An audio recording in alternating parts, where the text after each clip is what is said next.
नमस्कार। नमस्कार। आज जादुई पिटाऱ्यातील आपण पुढचं साहित्य जे पाहणार आहोत ते आहे संख्या कव्हर मॅट। तर या ठिकाणी आपल्याला अशा प्रकारचे दोन संख्यांचे कव्हर मॅट पाहायला मिळतात आणि याच्या माध्यमातून आपल्याला मुलांबरोबर संख्यांबद्दल खेळ खेळायचे आहेत। यासोबत आपल्याला आपल्या जादुई पिटाऱ्यामध्ये जे वेगवेगळे साहित्य मिळाले ना त्याचा सुद्धा वापर करावा लागणार आहे। मॅडम तुमच्याकडचे ते वेलक्रोचे ते घ्या। या आईस्क्रीमच्या रंगीत काड्या त्याच्यापासून आकार बनवायचा खेळ खेळता येणार आहे, पण त्याचा वापर कुठे करता येईल ते कळेल आता आपल्याला। अगदी। तर हे फासे आपल्याला मिळालेत त्याचाही आपण या ठिकाणी वापर करणार आहोत।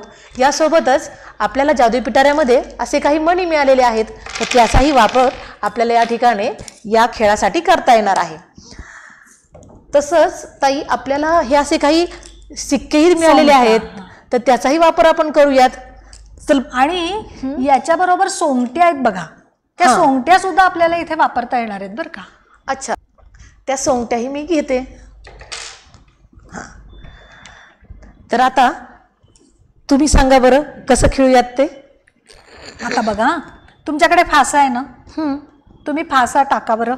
म्हणजे आपल्याला मुलाला फासा टाकायला सांगायचा आहे। किती आली संख्या? एक। मग आता काय करायचं, आपल्याकडे कार्ड आहेत, त्या कार्डात जिथे जिथे एक दिसतोय तिथे तिथे मणी ठेवा। मणी ठेवूयात। इथे दिसतो एक, इथे दिसतो एक आणि इथेही आहे एक। म्हणजे मुलाला आपण या पद्धतीने फास्यावर जी संख्या येईल ती मोजायला लावायची आणि त्याच्याबरोबर कव्हर मॅटवर जिथे संख्या असेल ती शोधून त्याच्यावरती मणी किंवा या पद्धतीच्या सोंगट्या हे ठेवायला लावू शकतो। आणि ताई आणखीन एक करू शकते, दगड, बिया, त्याच्यानंतर मणी, तिच्याकडे आणखीन काही असे साहित्य असेल ते गोळा करून ठेवू शकते आणि त्याचाही वापर वेळोवेळी करू शकते।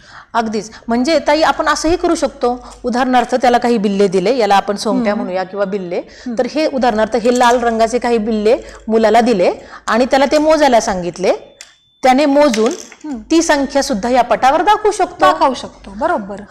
ताई या काड्यांचा आपण वापर कसा करणार आहोत ते ताईंना सांगूया। आता बघा या कार्डवर काही ठिकाणी आपल्याला 2-3 ठिकाणी तोच अंक किंवा तीच संख्या दिसते। आपण मुलांना जोड्या लावा म्हणून सांगू शकतो।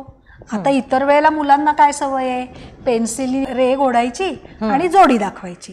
त्या जागी आपण आईस्क्रीमची काडी मांडून जोडी लावून दाखवायला सांगू शकतो। आता इथे पण 2 दिसतोय आणि इथे पण 2 दिसतोय, म्हणजे तुम्ही काय कराल सांगा बरं। आता कसं दाखवाल? माझ्या या कार्डवर मला इथे 8 दिसतोय आणि इथे 8 दिसतोय, मग ही वेलक्रोची जी पट्टी आहे ती मी या ठिकाणी ठेवेल। झालं, 8ची जोडी लागली। अगदीच। अशीच इथे मला अजून 7 आणि 7 दिसतायत आणि तुम्ही मगाशी मला इथे 2 सांगितलेत, तर इथे पण मला ताई 2 दिसतायत आणि इकडेही दिसतायत, तर असंही मी बरोबर करू। आणि मी आणखीन एक सांगते, आता आपल्याकडे हे 2 मणी आहेत, जिथे सारखी संख्या दिसतेय तिथे एकाच रंगाचे मणी मांडायला सांगू शकतो। म्हणजे जोडी पण लावू शकतो आणि जितक्या वेळा दिसतायत तितक्या वेळा मणी पण मांडू शकतो। आणि त्याला जर असं सांगितलं की लाल रंगाचे मणी मांड तर रंगांची पण ओळख होईल। बरोबर। म्हणजेच एकाच खेळातून कितीतरी प्रकारच्या गोष्टी शिकायला मिळत असतात। म्हणजे या संख्या आणि कव्हर मॅट मधून आपल्याला संख्या ज्ञान तर होतंच, सोबत रंग, आकार याचाही ज्ञान आपल्याला घ्यायला मिळतंय।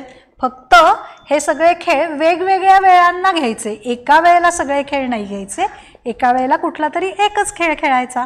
अगदी बरोबर। आणि इथे ह्या 2 कव्हर मॅट्स दिल्यात तर याचा वापर आपण 2 गटांमध्ये सुद्धा करून घेऊ शकतो। बरोबर। आणि आणखीन एक, याच्यामध्ये 1 ते 5 अंक आहेत।